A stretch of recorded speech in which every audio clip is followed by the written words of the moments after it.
사랑하는 여러분, 아브라함은 이삭을 통해서 민족을 세우시겠다는 하나님의 약속을 믿었습니다. 그 믿음이 있었기에 이삭을 드리는 순종을 할 수가 있었다라고 하는 거죠. 사랑하는 여러분, 하나님께서 여러분에게 요구하시는 믿음은 무엇인지 한번 생각해 보시면 좋겠습니다.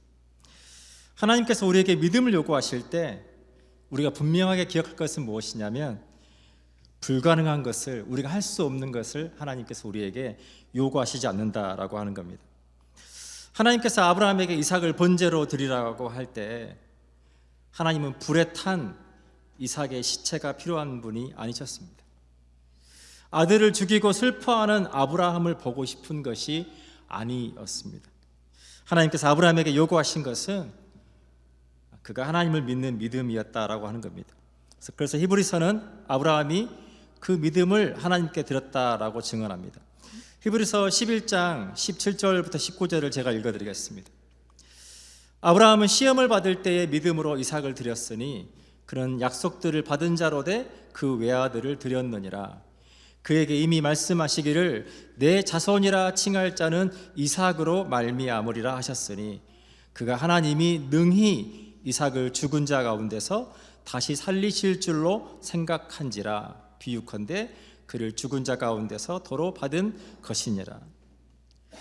사랑하는 여러분, 아브라함의 믿음은 가장 소중한 것까지도 기꺼이 드릴 수 있는 그의 마음이었다라고 하는 겁니다. 우리가 조금만 이 이야기를 묵상해 보면, 조금 전에 영상에서 우리가 아브라함이 아침에 일찍 일어나서 하품을 하는 장면이 나옵니다.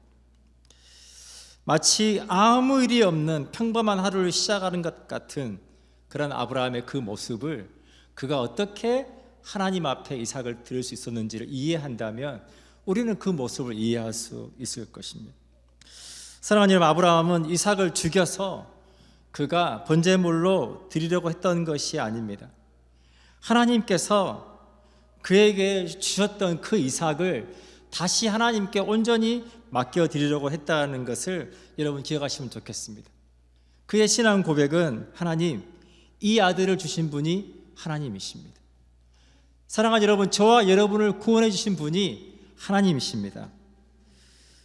우리에게도 동일한 믿음이 필요합니다. 하나님, 하나님께서 저를 구원해 주셨습니다. 하나님, 제 삶을 하나님께 맡겨드립니다. 우리는 이것과 굉장히 비슷한 고백을 욥기서에서 발견할 수 있습니다.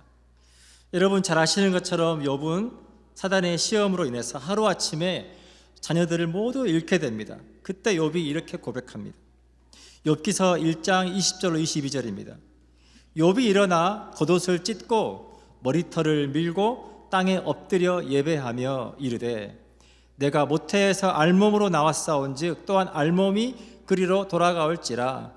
주신 이도 여호와시요 거두신 이도 여호와시오니 여호와의 이름이 찬송을 받으실지니이다 하고, 이 모든 일에 욥이 범죄하지 아니하고 하나님을 향하여 원망하지 아니하니라.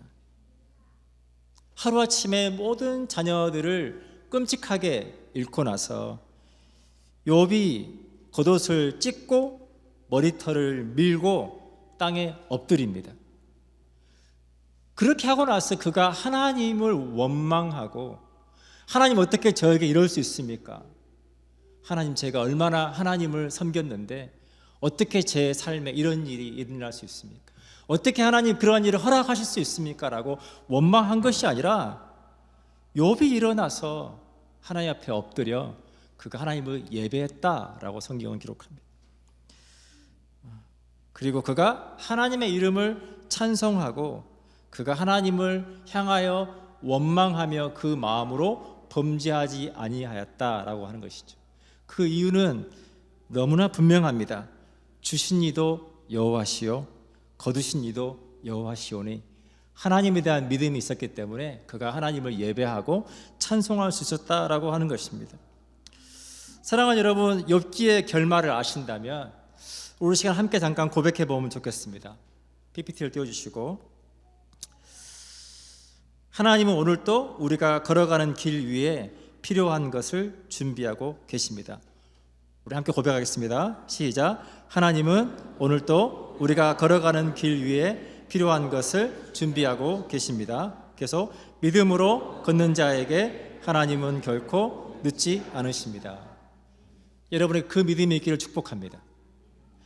하나님은 결코 늦지 않으십니다. 하나님은 결코 실수가 없으신 하나님이십니다. 하나님은 오늘도 믿음으로 그 삶을 살아가고자 하는 우리의 모든 삶에 걸어가는 그 인생길 위에 필요한 것들을 준비하시는 하나님이라고 하는 것입니다.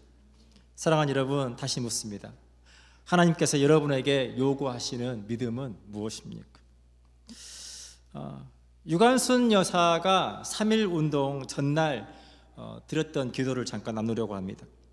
여러분 잘 아시는 것처럼 3.1 운동에 참여했던 유관순은 아직 너무 어린 17살 소녀에 불과했습니다. 한참 꿈이 많고 친구들과 깔깔거리며 놀았을 법한 그러한 나이, 나라를 구한다라고 하는 것과는 너무나 거리가 멀어 보이는 너무나 평범한 삶이었습니다. 하나님은 그런 그녀에게 빼앗긴 나라를 다시 되찾기 위해서 우리가 무언가를 해야 한다라고 하는 부담을 주셨습니다. 그때 당시에 기독교 인구는 약 1.5%에 불과했습니다. 100명 중에 1.5명만이 하나님을 믿는 아주 적은 수의 기독교인들이 있었습니다. 그런데 여러분 그거 아십니까?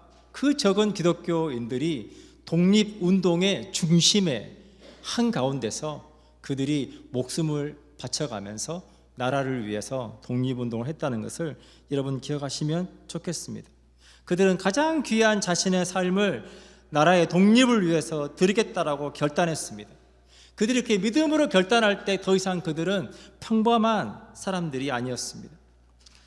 3.1 만세운동 전날에 유관순이 드렸다고 알려져 있는 기도문을 제가 한번 읽어드리겠습니다. 주님, 시간이 임박하였습니다. 원수를 물리쳐 주시고 이 땅에 자유와 독립을 주세요. 내일 거사할 각 대표들에게 더욱 용기와 힘을 주시고 이로 말미암아 이 민족의 행복한 땅이 되게 하소서. 주여 저와 동행하시고 이 소녀에게 힘과 용기를 주세요. 너무나 두려운 일이죠. 일제 총칼 앞에서 만세 운동, 비폭력 만세 운동을 한다는 것은 너무나 두려웠을 겁니다.